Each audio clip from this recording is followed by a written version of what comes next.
Hello everyone and welcome to my channel. What will we be talking about today, you ask? Well, it's your friendly neighborhood scientist, Paul Delmann. Without further ado, let's talk about Kingdom's Employee of the Month.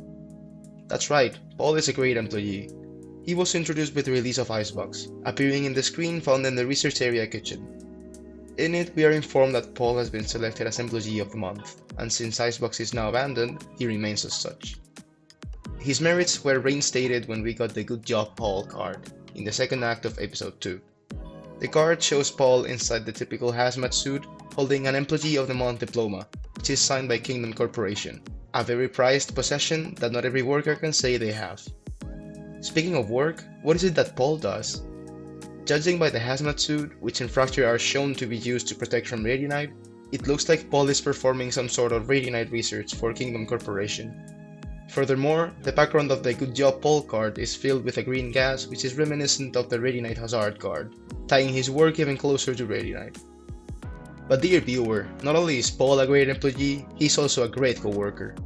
You see, as shown in the episode 2 Act 3 Paul's Pizza Party card, after being crowned Employee of the Month, he decided to celebrate with his co-workers by inviting them to a pizza party, pepperoni and cheese no less. Excellent choice, Paul. This card is also very important because it gives us a look at the man behind the hazmat suit. If we look at the small art for this card, we get a closer look at one of the 3 employees. I think it's fair to say that this is the developer's way of saying, hey people, this is your boy Paul. But alas, Paul's relationship with Icebox wasn't meant to be, and so he was moved away from the so-called S22 Icebox to the secretive Everett Linde facility. If we explore Fracture, we find 2 things left behind by Paul. The first of the 2 things is revealed by the following security announcement. Paul Delmann, your shipment from S22 Icebox is ready for pickup. Paul Delmann, your shipment from Icebox is ready for pickup. A package coming all the way from Icebox, the contents of which are completely unknown.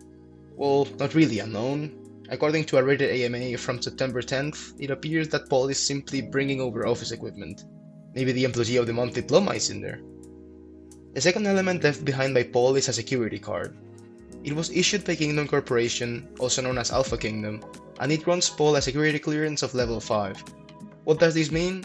I'm not really sure, to be honest. Oh, and the QR code on the card does work. It leads to the official VALORANT website. There's actually one more clue as to what Paul is doing in Fracture, this time in the form of a security screening. Paul's security clearance granted him access to the Kingdom Industries area of the facility, more specifically to the satellite array. It appears his access was limited by time, of which he seemingly has 44 minutes and 34 seconds left, and he is ordered to make contact with no Omega employees. Very restrictive. And this is where we will probably last hear of the scientist, as the explosion of the Large Radiant Collider caused by the chambers wiped out the employees present at the facility. Even then, Paul will forever be Employee of the Month in all our hearts. Except that's not it. We're talking about VALORANT here, so we always have to keep in mind the Mirrorverse. The Paul we were talking about is the one from Alpha Earth, aka Alpha Paul. But in this world of mirrors, everyone has a counterpart. Introducing Omega Paul. Who is Omega Paul? Well, we don't really know yet. It is likely that he also works for Kingdom, in this case Kingdom Industries. And if we are lucky, he wasn't transferred to Fracture yet, meaning that he's out there somewhere in Omega Earth, also being an Employee of the Month. And this may just be the case, as the number that makes up Alpha Paul's work authentication in the security screening spells out Mirrorverse when turned into letters. Omega Paul, I hope you're alive out there. Thank you all for watching. Go ahead and leave a like and subscribe if you want to learn more about VALORANT and its great characters. Until next time, happy hunting and have a nice day.